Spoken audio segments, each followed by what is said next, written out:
বেশ কয়েকদিন আগে আমি ঋষির পাপা একটু ঘুরতে বেরিয়েছিলাম। কোনো কারণে ভিডিওটা এডিট করতে একটু লেট হয়ে গেছে। যার কারণে আপনাদের কাছে পৌঁছাতে লেট। এখন মনে হয় বিকেল ৫টা বাজে। খুব সুন্দর ওয়েদার। আমরা যাচ্ছি একটু ওই অ্যাক্টিভিটি পার্ক আছে ওখানে। ঋষি খুব বায়না করছে যে দোলনা চড়বো। আর দোলনা চড়বো তো দোলনা চড়তে গেলে তো অবশ্যই যেকোনো একটা পার্কে যেতে হবে। তো ও বলল, পাপা চলো সেই পার্কে যে পার্কে আগের দিন নিয়ে গেছিলে। তো চলে এসেছি। চলুন সাথে থাকুন। এখানে একটু বসবো, ঘুরবো, তারপরে একটু চা খাবো, খেয়ে বাড়ি চলে যাব। তো আমরা এখন ঘটি গরম খাচ্ছি। দেখো ঘটি গরমটা কি দেখো।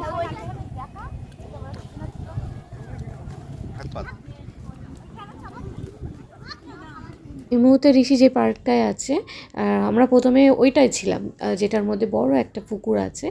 তো তারপরে ঋষি খুব বায়না করছে, চলো চলো চলো দোলনা চড়বো দোলনা চড়বো। তারপরে আমরা এই পার্কে চলে আসি, ও দোলনা চড়ছে আর আমরা বসে বসে খেলা দেখছি।